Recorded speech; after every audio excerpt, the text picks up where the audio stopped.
میں چاہتی جناب ام البنین کے حوالے سے ہم ذرا لوگوں کو بتائیں کہ ان کا بیک گراؤنڈ کیا تھا، پھر کیسے انہوں نے اپنے بچوں کی پرورش کی. بیٹوں کی ماں ام البنین، 4 شہیدان کربلا کی ماں، کہ مولا علی علیہ السلام نے حضرت عقیل سے کہا تھا کہ میرے لیے ایک ایسا شجاع خاندان تلاش کرو کہ جس میں میں ایک شجاع خاتون سے ازدواج کروں تاکہ مجھے اس سے ایک فرزند حاصل ہو جو کربلا میں میرے حسین کا مددگار ہو. تو تفصیل ہے کہ جب مولا علی علیہ السلام کا رشتہ گیا اور کیا وہاں سما تھا، اور اس کے بعد جب ازدواج ہوا تو نام ان کا فاطمہ ہے، فاطمہ کلابیہ، تو کیونکہ بنی کلاب سے تعلق رکھتی ہیں، تو شجاعوں کا خاندان ہے.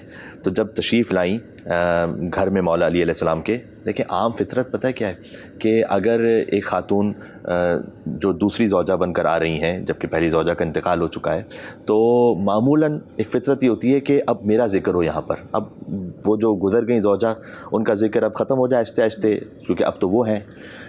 لیکن یہ چونکہ قربان تھی نا اہل بیت پر، تو مولا علی جب انہیں فاطمہ کہہ کے بلاتے تھے تو ایک بار انہوں نے یہ گزارش کی کہ آپ مجھے نہ کہیں فاطمہ، اس لیے کہ فاطمہ وہی فاطمہ ہے. تو میں تو یہاں آپ کے بچوں کی کنیز بن کر آئی ہوں اور خدمت گزار بن کر آئی ہوں. عجب ایک فدا کاری ہے جو کہ ان کے بچوں تک اس طرح سے پہنچی ہے.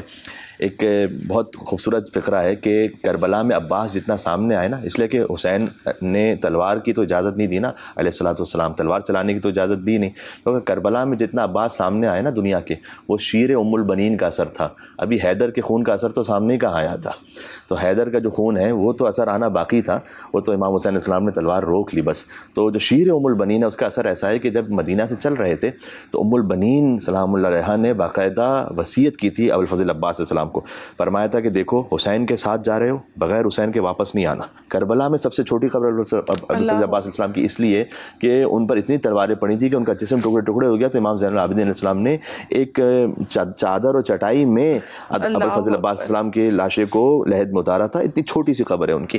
تو ام البنین کہتی تھی کہ عباس مجھے یقین نہیں آتا، کربلا کی مائیں کیا مائیں، کہ تم اتنے شجاع تو تمہارے ہاتھ کس نے قلم کیے ہوں گے، تمہارے سر پر کس نے گرز مارا ہوگا.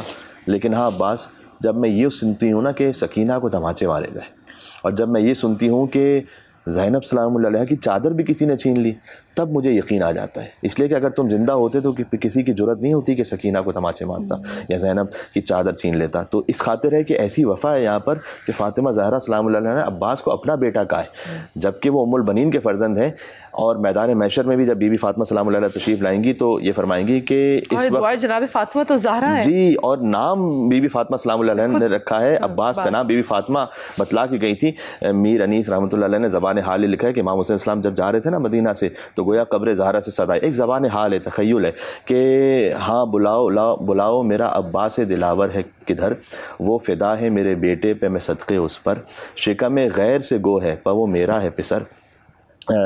یہ صدا سن کے برادر کو پکارے سرور، ابھی رہوار کو آگے نہ بڑھاؤ بھائی، یاد فرماتی ہیں اماں ادھر آؤ بھائی. عباس آ کے عباس نے سر رکھ دیا پائین مزار. عباس آئے بی بی فاطمہ سلام اللہ علیہ کی لحد کے قدموں میں، وہاں انہوں نے سر رکھا اور آ کے عباس نے سر رکھ دیا پائین مزار.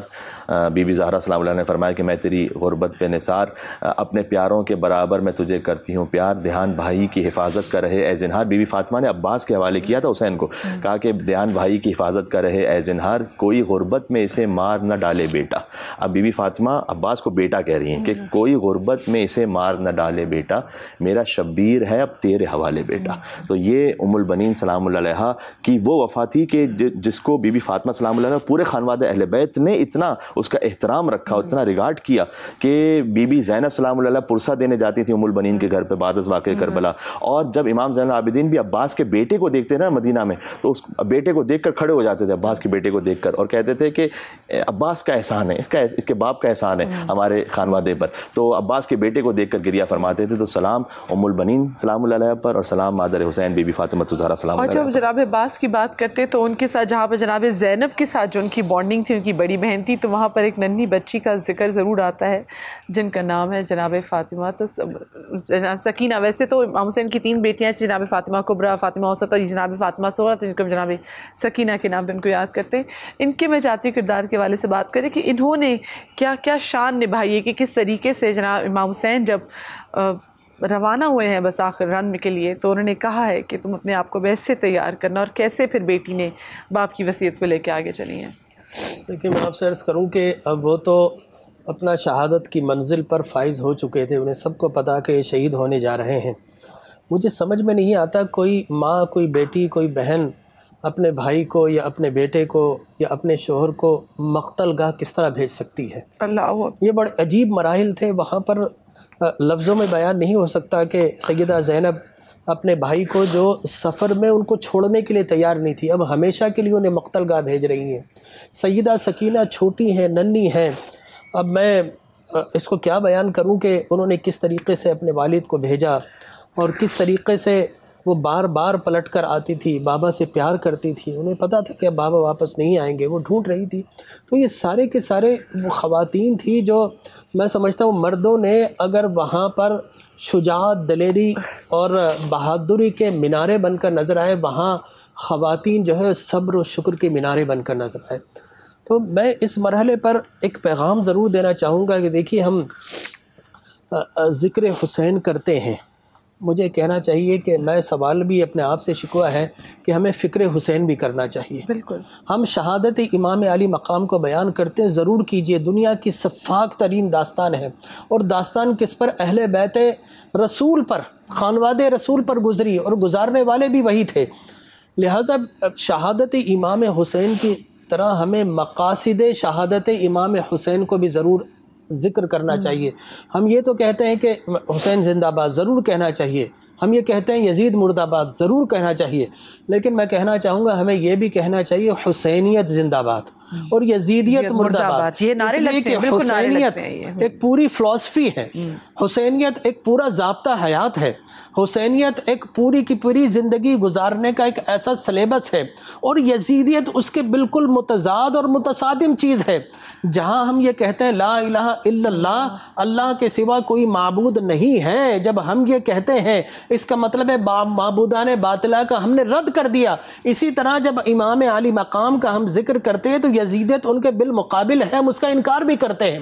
لہٰذا میں کہنا چاہتا ہوں کہ اگر ہم یہ کہیں کہ ہم حسینی ہیں تو بڑی عجیب و غریب بات ہے۔ اگر ہمارا کردار یزیدی ہے تو پھر کوئی کہاں کا حسینی، کہاں کا یزیدی؟ میں بولتا ہوں دنیا کے سارے طبقات کو، سارے اپنے مکاتب فکر کو، اپنے عقیدوں کو اپنے پاس رکھیے، اس لیے کہ دنیا میں فقط دو ہی نظریات ہیں، یا تو کوئی حسینی ہے یا کوئی یزیدی ہے۔ کیا کہنے؟ دنیا دو حصوں میں تقسیم ہے، لہٰذا اگر جہاں ظلمت ہوگی، آمریت ہوگی، جہالت ہوگی، جہاں پر سرکشی ہوگی، جہاں پر فتنہ ہوگا، فساد ہوگا، انتشار ہوگا، افتراق ہوگا، وہاں پر بربریت ہوگی، دہشت ہوگی، وہاں پر آپ سمجھ جائیے یزیدیت ہوگی۔ جہاں پر اپنے آپ اپنی ذات کی خاطر قوم اور ملک و ملت کو قربان کر دینے کی داستان ہوگی، وہاں پر یزیدیت ہوگی۔ جہاں شریعت کا نام لیا جائے، امام علی مقام نے کیا کیا؟ یزید نے مسجدیں نہیں گرائی، یزید نے کھلا کھلا اسلام کا انکار نہیں کیا، لیکن یزید کیا کرتا تھا؟ نام اسلام کا لیتا تھا، لیکن اسلام کی جڑوں کو کاٹ رہا تھا۔ بعض شریعت کی کرتا تھا، لیکن شریعت کی چادر کو تار تار کر رہا تھا۔ لہٰذا اگر جہاں پر بھی یہ جذبہ ہو، کوئی بڑی داڑھی اور بڑا جبہ اور قبہ، لیکن اگر اس کا کردار حسینی نہیں ہے تو سمجھ جائیے کہ وہ گفتار میں تو حسینی ہے لیکن کردار میں وہ یزیدی ہے۔